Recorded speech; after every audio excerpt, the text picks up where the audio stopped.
So I got my results for my MRI scan back today, and when I say I got the results, it's basically like the doctor's written what the findings were, and they send you that.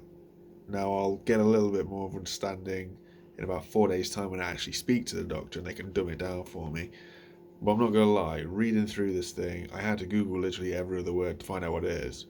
And the long story short, so if you don't know, your entire spine is split into sections. You have your C is at the top, your T is like your middle bit where your ribs are, and your L is like, how do you describe it? It's like literally it's the last five bones of your back before it goes to the S, which is like your coccyx and stuff like that.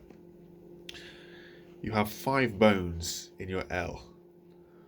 Four of them came up with issues, um, from herniated discs to protruded jelly and stuff like this, and it just sounds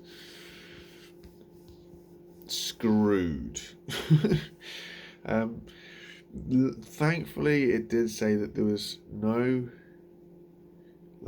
compression on the canal, I think it was, which is mean it's trying to refer to your main spine. No, there's no compression on the cord, so it was referring to the main spinal cord, and there's no compression on that, and they're happy with the gap that the spinal cord has to go through. So that's a good thing.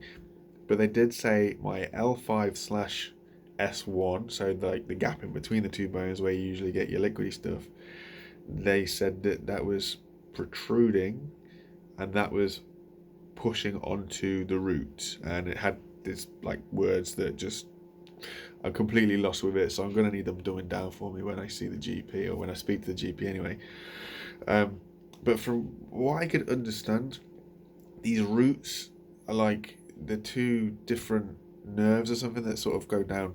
It looks like it's like the nerve for each leg. Now, I'm potentially going to be way wrong on that. Like I say, I'm not going to sit here and say this is what it is. As a lot of Googling and a lot of Google terms just kind of, they got a bit muddy in the water. It wasn't anything particularly obvious. Like I'd Google the term and hope that it'd say what these things were, and it wouldn't. It'd just keep bringing the same word back up. So I'm like, okay, what is that?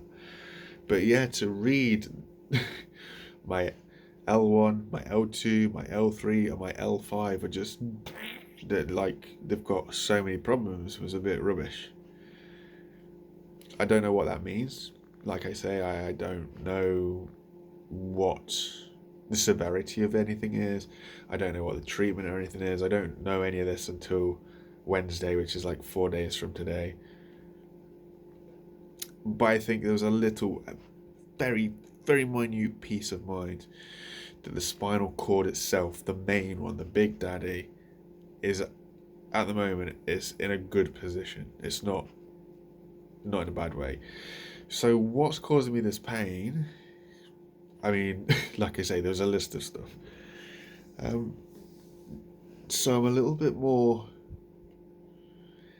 I'd say I'm a little bit more relaxed. I'm a little bit more relaxed that there's nothing on my spinal cord, because obviously that's a big, big deal.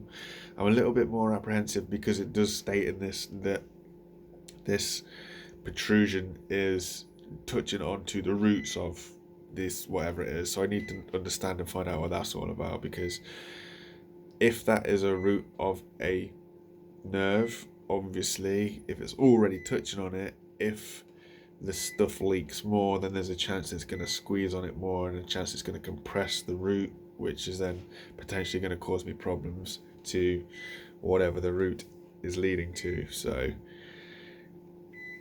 interesting day.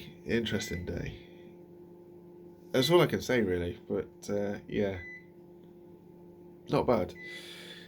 Just a little bit. I'm tired, if I'm being honest with you, because it's really hard to sleep at night, and I've found that I sleep better during the day because I'm completely wiped out. I try and sleep at night, I'm too busy fidgeting, so that I don't stay in one position, because if I stay in one position for too long, I know that I'm going to be in a world of pain. But yeah, so far so good. We can take some positives away from the results, in that the spinal cord itself seems like it's in a good position. There's still a few hiccups, but you know, it's what happens, I guess, when you play heavy contact sport from a young age, and well, there's nothing on me. So onwards and upwards, I guess. We'll see what happens on Wednesday.